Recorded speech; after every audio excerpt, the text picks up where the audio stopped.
Matthew. My name's Simon Roller. Excuse the accent, I live here. Okay, so I'm a local, even though I do have a POM accent. I've been here 20 odd years, so it's sort of stuck. What we're going to do is, as it says here, obviously, like Matthew, I'm a creative consultant, but I'm also a SFIA council member. So there's about 20 people in the council worldwide, and our job is to help develop and grow SFIA and really evangelise about how SFIA can be used inside organisations. So as part of that process, we thought we would give you a bit of an update as to what SFIA is doing here in our region, in Australia and New Zealand, and potentially Southeast Asia, versus the rest of the world. So just a few slight housekeeping things. This is what we love about SFIA. A is free, that's always a good thing. But the other thing is it's very collaborative, very low key. So we're not going to have people spend a lot of time introducing themselves. None of the speakers will do that. So because it's really about the content, not about the individual. Okay? So I won't spend a lot of time talking about me. In relation to today's presentation, what we're going to do is really talk to you about how SFIA is used in Australia versus the rest of the world, but also some of the analysis that we've seen in relation to the skills that people have and the skills that we need inside our region. So as you can see, Australia has a huge amount of growth, Australia and New Zealand, a huge amount of growth in SFIA over the past 18 months. So for instance, when the worldwide conference or the launch of SFIA happened in London at the beginning of July, there was 150 odd people, is that correct? In Australia and New Zealand here, we've got 121, which is amazing. Yeah? So the fact we've actually got 121 people here today shows you the level of interest that we actually have in SFIA in this country and also in New Zealand. Huge amount of growth in the past 18 months. We've almost doubled the amount of usage in SFIA in an 18-month period. So Australia and New Zealand is the fastest growing country worldwide for the framework. So Australia loves SFIA. I can say that. Yeah. Okay. In terms of the actual percentage of users, as you can see, we are very much punching above our weight in relation to who's using SFIA from a worldwide perspective. Obviously, the UK, with the heritage of SFIA has been around for 14 years. So SFIA has been around for a long time, and there's a very strong UK presence in relation to how SFIA is used.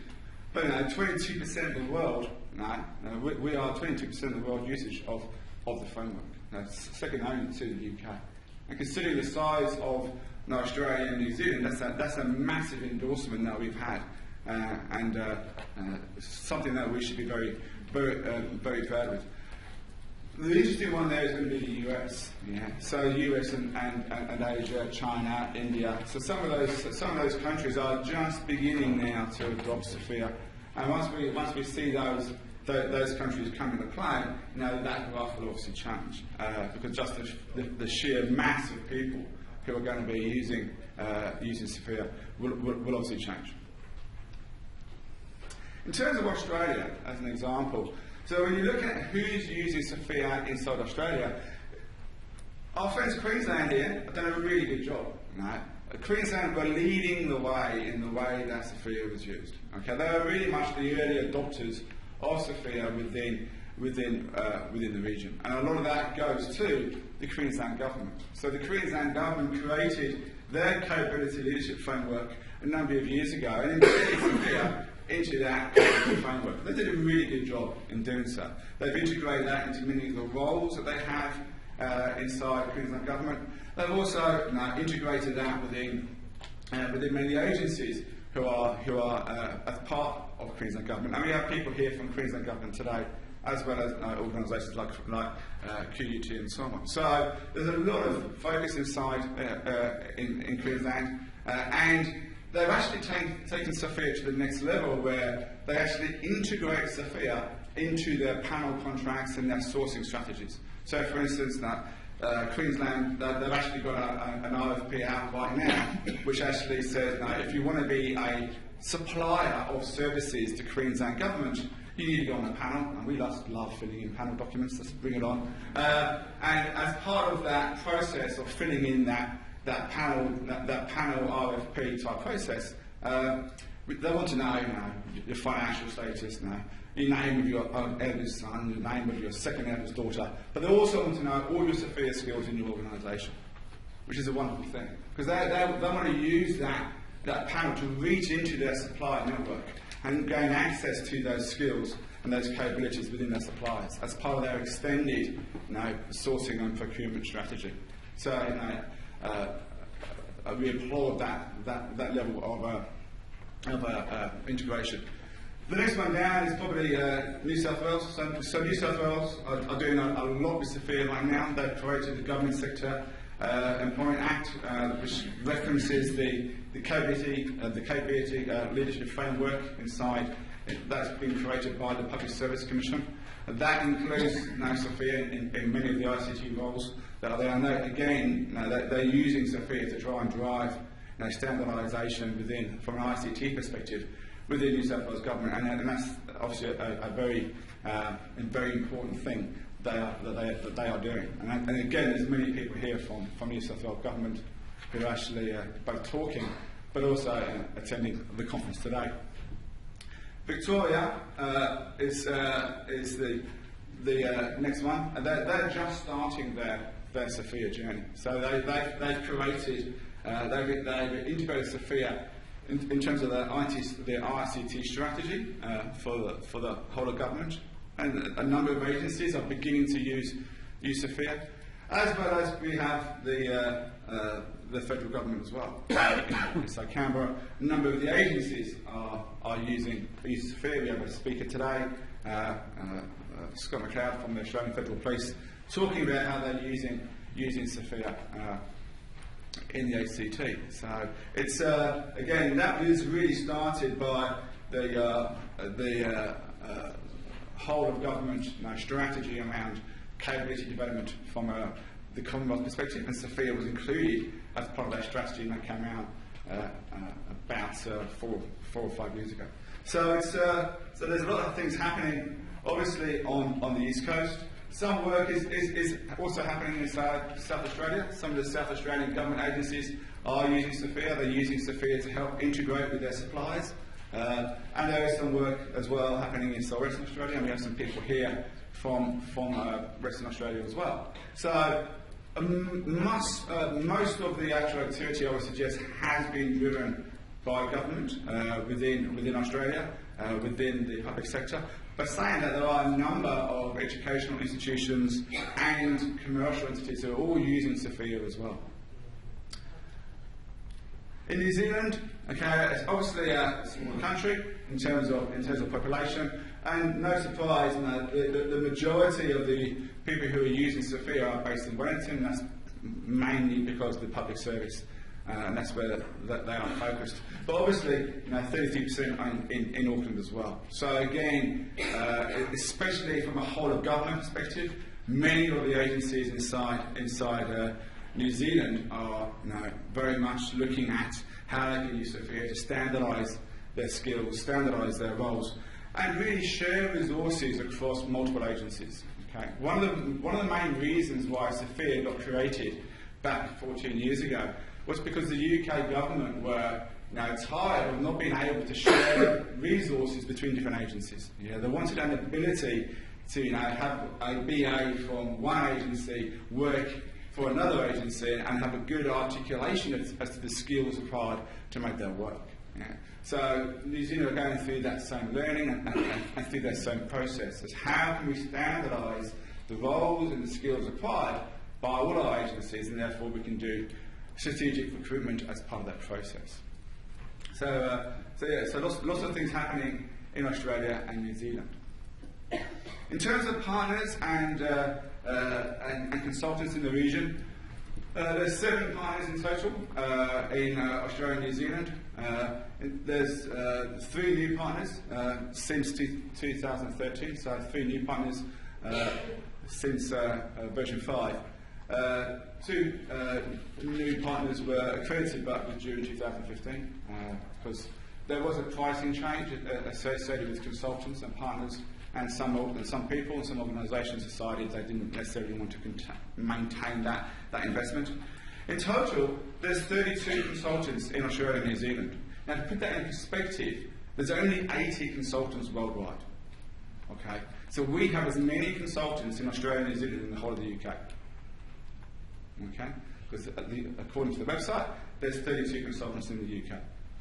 So we are very fortunate in terms of we actually have a large support base, not just users who are using SFIA, but consultants who can help organisations implement SFIA, and that number will just continue to grow. We've got about 7 consultants here today presenting to you, so it's a wealth of knowledge within the conference. In terms of new consultants, 9 new consultants were accredited in the past 18 months. So that tells you the level of interest that we're seeing inside SFIA. So the good news is there's always going to be that support network for organisations who do actually want to implement SFIA. Okay, so that gives you an understanding as to where we are in relation to SFIA, how it's being used, where it's being used within our region. What I want to do now is talk to you about a skills snapshot as to what skills we have in the region using SFIA. And all this data is SFIA version 5, because we're looking at 1,500 individuals that have been assessed and validated, and looking at the skills those people have and what we can learn as part of that process in terms of the skills we have inside Australia and New Zealand and what skills we need moving forward. So the first thing I'll draw you here is that this data is driven from 15 different organisations across 2 countries. Okay, so there's a couple of organisations in New Zealand, the rest of them come from Australia. There's a lot of them from government data, but we've also got some utilities and we've also got some education as well. So we have a broad mix as to the type of organisations that are actually represented. The sizes of the organisations vary from, in terms of pure IT, 30 people to about 400 people. So again, quite a broad range. Over here, we see the first data point, which is about validated skills versus self-assessed skills. Okay, so Matthew mentioned self-assessment, and many people would have gone through a self-assessment type process. What we see here is the green is an understanding or an appreciation as to how people self-assess themselves when you ask them to do a self-assessment.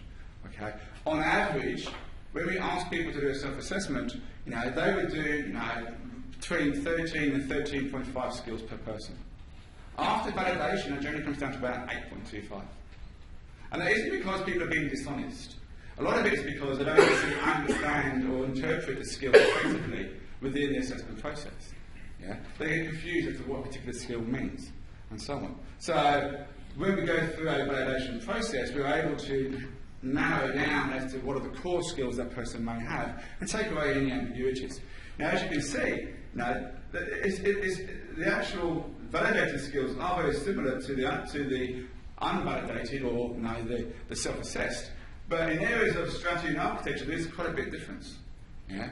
A lot of people think they have skills in strategy and architecture, when actually, from a realistic perspective, post-validation, many of them don't. Yeah? And that's something that we all need to address, because people, as a classic example, a lot of people would put them down, would select the research skill, which is part of strategy and architecture, as part of the process. But using Google is not research. Okay, one should not get confused. Yeah, and for those of you who work in universities who are actually running research grants, you understand what I mean by that. So yeah, there is a general misunderstanding or lack of understanding in relation to how some of these skills work, and that's why we point out, the validated data actually helps us understand better what skills we actually have. In terms of the levels of responsibility, now Matthew mentioned 7 levels. What's very interesting is that almost 80% of all the skills are between levels 4 and level 5. Okay? Level 4 are very much task-orientated type individuals, whereas level 5 are very much broad outcome. working to broad outcomes, very much outcome driven. Yes. So our challenge is how do we move people from 4 to 5? Okay. Level 11% of people are at level 3, so they're coming through the organisation. And obviously our senior leaders are level 6s and level 7s. And that's fine, we don't have to have everyone at level 7. One of the things that we see quite a lot is, you don't actually have to put level 7 skills into a role unless that person needs to be operating at that level. Okay? As mentioned by Matthew, level 7 is very much about leadership in the industry, not just managing the organisation. Okay? So understanding do we need those level 7 skills is actually a very important question. But what is good to see is a very strong alignment between level 4s and 5s, because that's the workhorse of IT. Okay? The challenge is how do you actually bring people through? Okay? Now, level 1 and level 2, there's only less than 2% of the people in our organisations are at levels 1 and levels 2. And that talks to graduate intakes, it talks to cadet programs, where we're bringing people in from school and from college into IT and nurturing them through the levels. Yeah? Our concern is, are we effectively doing that as organisations? Because the evidence would suggest that we're not. Okay, so how do we do that better? In terms of when we do delve deeper into those 1,500 people, we look at the levels of responsibility. One of the first things that we notice here at influence is that people are lacking influence at level 5. They're level 5 in terms of autonomy, so they're working to broad objectives, they're mentoring others as part of business skills, but the level of influence is focused on the organisation and not outside. Yeah? So they're not influencing partners, they're not influencing suppliers, they're not working outside their organisation, they're totally internally focused. Okay? And that will stifle growth and stifle development of our people. But we also have a lot of people who are at level 4 who are potentially operating at level 5 from an autonomy and complexity perspective. So they are doing complex work and they are given the opportunity from an autonomy perspective to have to operate at broad levels and become outcome based. Now, is that by design, which I'd hope it would be, or is it because there's a lack of control? We don't always know. It could be either one. But the challenge is, if they're going to be operating at level 5, we also need to support them from the business skills, from the influence, as well as them obviously having high levels of autonomy. When we look at the top skills in our region in relation to what are the key skills that our leaders have, okay? And all of this is validated data, so it's not self-assessed. The key skills that many of our leaders have is around relationship management, and that sort of makes sense. When as a CIO, as a CTO, as a Chief Information Security Officer, a lot of what you do is going to be relationship based. You're going to be working with the business, building relationships both internally, but also externally as well with other organisations. So relationship management and how we manage relationships is obviously one of those key elements that our leaders have. But they're also going to have skills in relation to consultancy as well as the strategy elements, which was as well. So those are some of the key skills our leaders have got, and there's no real surprises there. In relation to our professionals, people are running at level 4 and level 5. Now, this is the workforce of IT. Okay? These people here, obviously, a lot of the skills they have are at that technical specialism layer. So they are very much technical experts in what they do, and they are using that technical specialism to actually support the business. There's a lot of skills our people have in application support and problem management. And that in itself is not a bad thing, but it does show you that many of our organisations are still focusing too much on trying to fix the issues when they occur and not necessarily preempting them before they go live.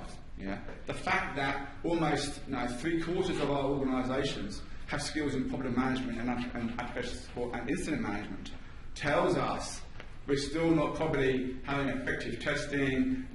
We don't have effective service acceptance skills, transition skills and so on, because there are still a lot of skills required in that operational element of the actual framework.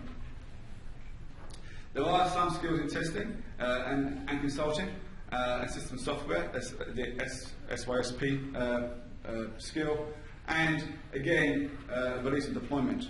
So some of those, and this one here is around installing software, installing hardware and so on. So those traditional skills are there, but obviously now this area here is interesting in relation to how important this still is in our businesses.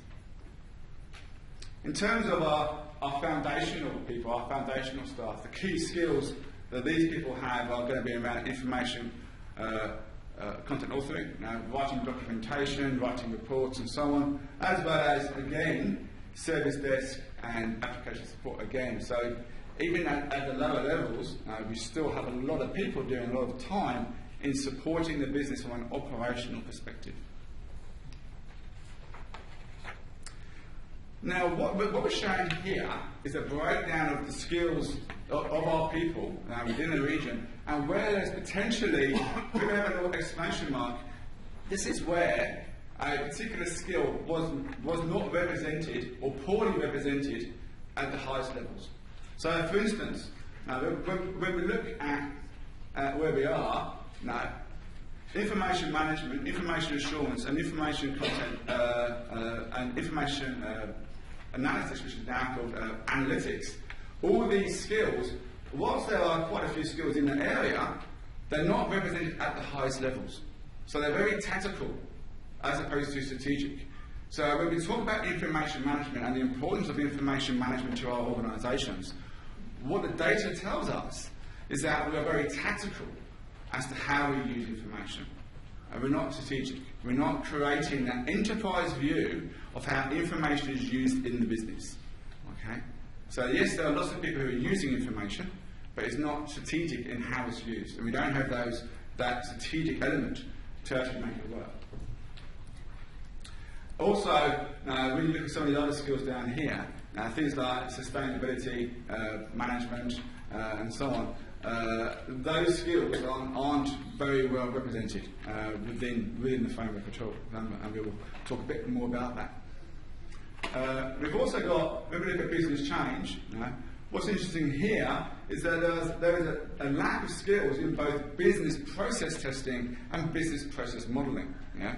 So we have lots of skills in testing, huge amounts of skills in testing. So testing is, which we'll see later on, it's got a lot of people who are doing a lot of work in the traditional V model of application testing, so testing unit testing, testing code. But what we're not doing as much is the business process modelling. We're not modelling effectively the processes our organisations need, nor are we testing them as effectively as we could. Okay? And this again shows in terms of the skills that people have inside the organisation. Also, we're also missing skills at the higher level and in the learning and development and skills management space. And obviously SFIA goes a long way to help us do that. Again, lots of people doing work in learning and development, but it's not strategic in nature. So we're not doing an enterprise view of our skills or an enterprise view as to the type of learning and development we need as organisations. Okay? In terms of solution development, as you can see here, huge amount of people testing. But again, even at testing, at the highest levels, it's not well represented. So lots of people doing low-level testing, but no one owning the testing process across the whole organisation. Okay? So actually creating standards and methods and processes as to how we do testing. Also, there's a lack of enterprise strategic view around how we do design. So again, lots of people are doing design, and obviously solution developers, application developers, and so on. But from a strategic perspective, there's no one setting the standards as to how we do design. What are the processes that we're using? What are the methods that we're using and the tools that we're using? At the highest levels, there isn't a good representation inside of organisations. This area here is very interesting as well. So there has been some consolidation in the human factors area around how how we actually build code.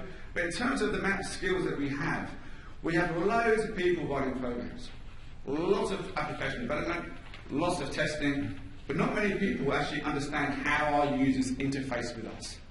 Okay? This is now looking at websites, looking at how users integrate with IT and the systems that we create.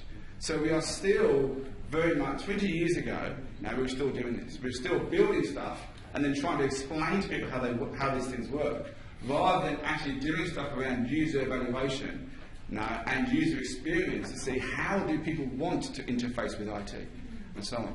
Now, this is a lot of this data comes from Australia. When you go to New Zealand, there's some very, very strong software development type applications and people and organisations in New Zealand. And organisations like Xero and Vend, they're doing a lot of work and they're building beautiful applications which are very good at interacting with the end user and that experience is becoming more and more and more important. So for those sort of organisations, this area here is actually critical. Okay? So what we want to see more is have people with a great understanding of how they integrate with technology and how they integrate with the end user, not just the business. In terms of service management, now that's the version 5 map for it. Again, what's interesting here is that there's a lack of skills around capacity and availability management from an enterprise perspective. Now, people are doing availability management, and they are doing mean time between failure and things like that, which is great. But our view is, because of the use of platform as a service and cloud computing, now capacity on demand, we've got lazy. And do we actually need to do capacity planning anymore? Do we actually need to have those skills in place? Because if we want more, we can just go and buy it. So therefore, we have got a bit lazy at the enterprise level to actually how we actually address availability and how we address capacity management as an organisation. Now, whilst the infrastructure side we can get on demand, the people side and the other services now aren't necessarily that easy to actually supply. So that skill we do actually need to manage. Service level management as well. Again, there's lots of people doing what we would call tactical service management. They're measuring service levels and they're seeing key performance indicators and they're measuring the adherence of service levels by organisations. But what they're not doing is creating an enterprise view of how we actually manage services across the organisation, to build an enterprise framework of service level management. So those skills are also missing. In terms of procurement, contract management support and client interfaces, again, what's interesting here is that there is an overarching lack of skills around quality management. Yeah? And it may be that those skills aren't in IT. Maybe someone else has those skills within the organisation and it's not pulled out in the assessments and the validations that have been done because it's not seen as part of IT. But what is interesting is that there is such a low level of representation around quality management, quality assurance, quality standards, that does raise the question as, how well is that being done? How important is quality in the organisation? And the other thing which is also very interesting as well, there's also a lack of maturity in the procurement and supplier relationship management skills, but lots of capability in IT contract management. So that sort of implies to us that we are managing suppliers via the contract. So lots of work is done in building a tight, efficient and effective contract that we can actually use to manage our suppliers. But the actual ongoing supplier relationship management, the ongoing partnering activities around building service improvement programs, managing the relationship, managing exceptions, but also having an end-to-end integrated procurement strategy as to how we interface with some of our suppliers, especially around things like cloud and platform as a service and software as a service type models. Those skills are lacking. We have lots of skills at the level 5, which is the tactical level, but at level 7, which is actually defining how we do it across the whole organisation. People manage the suppliers individually. So There is no strategic enterprise view as to how we're going to do this and what frameworks we're going to use to make it, to actually have it done efficiently and effectively. So it's and I think as we drive down and rush towards the cloud, these skills have to be in place. Otherwise, no, we're not going to get the outcomes that we actually want.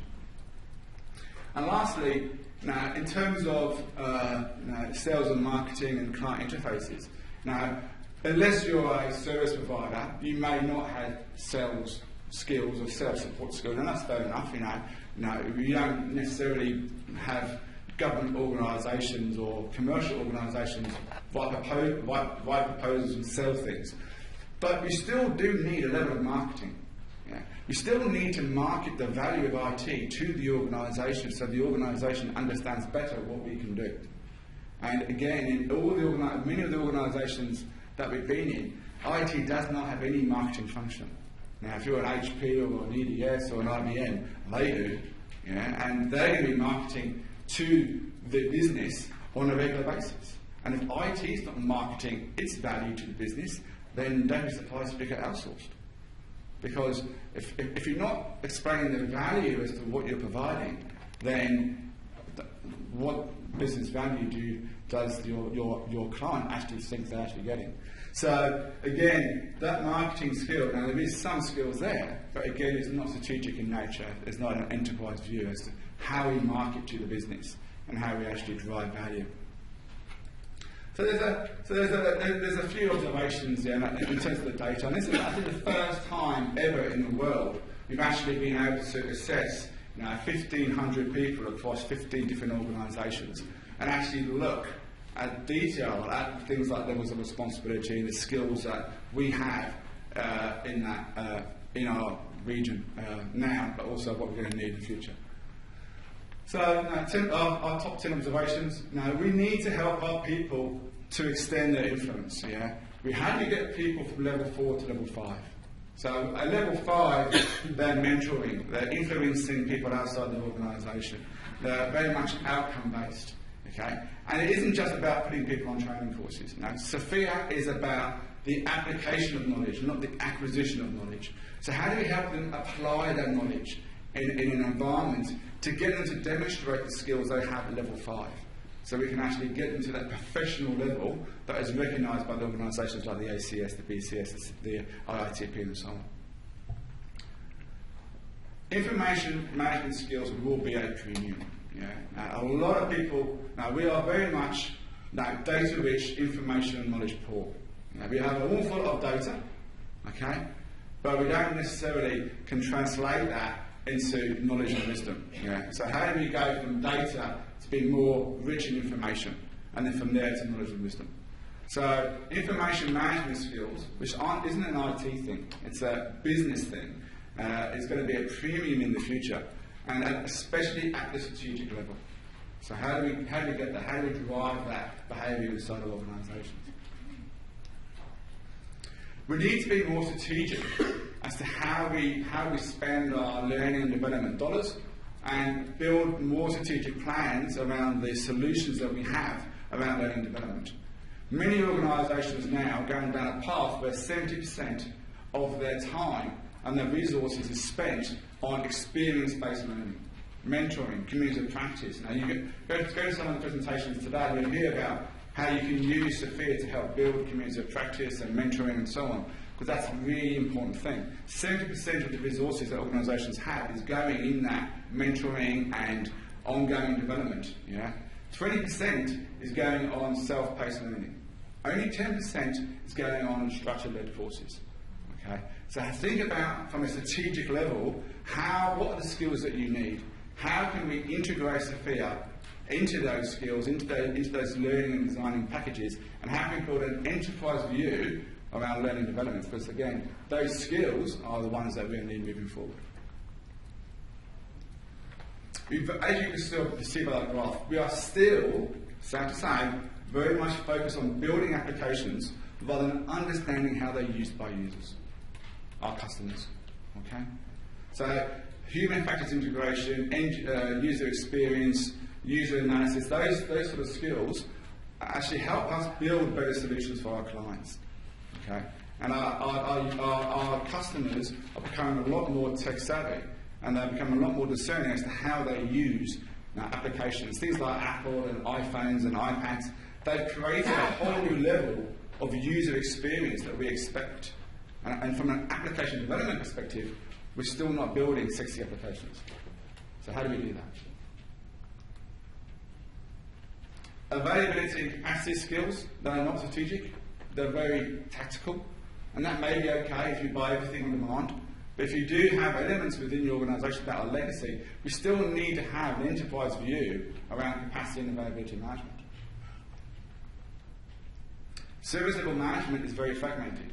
Now, people are managing service levels for a particular service, but there isn't an enterprise view as to how we manage services across the enterprise, across the organisation, and what frameworks we're going to use to make that work. We are managing suppliers via the contract. Okay? Good supplier management isn't about having a strong contract. It's about having integration points with the supplier so you can manage issues when they occur. Okay? That's around strong supplier management, but also having an appropriate procurement strategy as to how we integrate things like the cloud, how we integrate things like software as a service and so on. As part of our procurement strategy. And that needs to be seen across the enterprise rather than at a tactical level. There is no marketing, and there is no internal marketing of IT. We are still, we often complain that the business doesn't understand what we do. We complain that we're seen as a cost centre, not a value centre. But at the same time, we actually spend no time or effort in actually marketing what we do. Okay? And then we get suppliers and we're all outsourced. So if we don't have those marketing skills about marketing the value of what we do to the business and the value that we provide, then the business will always see us as a cost centre. Quality management is lacking. Okay, we don't know if it's not in IT, if it's somewhere else in the organisation, but we've been looking for it. For quality management, please come out, and it's not there. So what do we do about that? And lastly, and all the skills that we've seen, sustainability management, sustainability strategy, hardly anyone has skills in this area. So obviously sustainability is not important for us as a region, as a set of customers, because we're not focusing skills on how we manage our infrastructures and our resources effectively. Because yes, we do stuff around strategy, but we're not focusing on sustainability. Okay, so that was it. That was a bit of a snapshot as to where we are as a nation in relation to how we've grown, how we've fallen in love with SFIA, okay, how we've got all the consultants we're ever going to need, and how we can, as user base, we continue to grow in the fastest growing country in the world in the framework. And again, thank you, 121 of you who have come along today to listen to SFIA. So we talked about that, but we also talked about, as a region, what are the skills that we have, and what skills do we need moving forward, and where are we lacking? Okay, so that's as much as we want to cover today. So we've got around 2 or 3 minutes for questions. Yeah, Simon, I wasn't sure whether to address this question to you or maybe I'll have the same. Yeah, exactly. Well, the thing I'm hearing overall is government, large organisations, education institutions. I practice in a small business. What is the relevance? Firstly, what do you see as the relevance of SFIA in that domain? And secondly, I see a lot in your presentation about IT as an hour. Now, one of my favourite authors is Nicholas Carr, who does talk about the CEO as the chief electoral officer. What is your feeling about the progressive integration and diffusion of information technologies through the organisation? How is this affecting? Okay, 2 good questions. I'll be brief. The first one is how does the field become a small organisation? It helps you to decide in terms of your portfolio of skills what you build, what you buy, and what you buy. Yeah? The skills that you're going to invest in are the ones that are strategic to what you do. And when you look at the portfolio of skills you need to run your business, you may well find that a subset of skills is too hard to get for you to have. So therefore, these are skills I'm going to either get a contractor for, or consultant for, or build internally if you need to. But it does help you give that clarity of purpose as to really defining the skills you need to actually help you run your business. Yeah? And that applies if you're big, small, or different. Yeah, sourcing strategy. I mean, you can use SFIA to define your sourcing strategy. These are the skills that are core competencies that we're going to have internally. These are the ones that we're going to source from outside. Sure. Now, there was a second question about integrating SFIA outside of IT. Absolutely. Now, SFIA stands for the Skills Framework for the Information Age, not Skills Framework for IT. Otherwise, it's called SPIT, and that'd be fake. So, it's about information, and information is not the owner. It's not owned by IT. It's owned by the business. Now, we are custodians of how we use it, but it's actually owned by the business.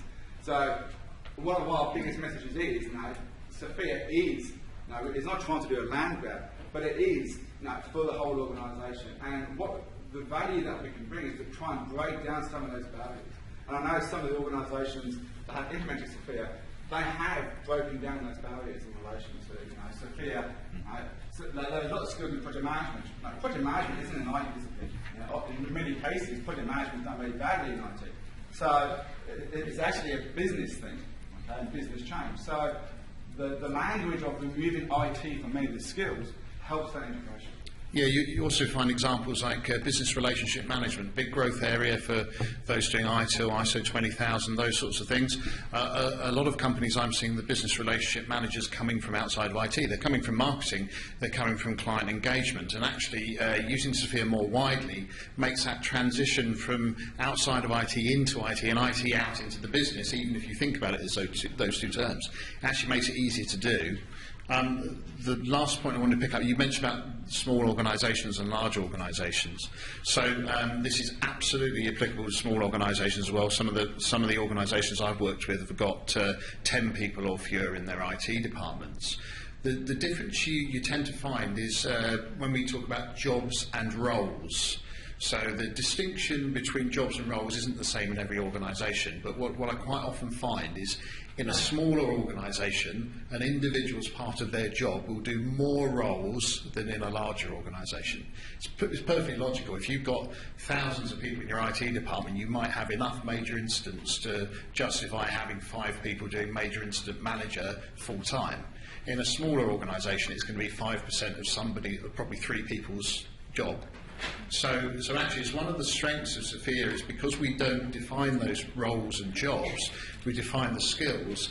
You can use it in whatever scale you want, from small organisations up to absolutely huge ones. I'm talking to one organisation that's got 300,000 people in scope potentially for SFIA-based roles globally.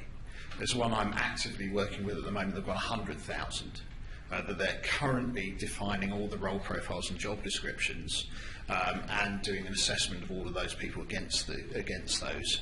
But as I say, I've got departments with 10 people in their IT department as well. Any more questions?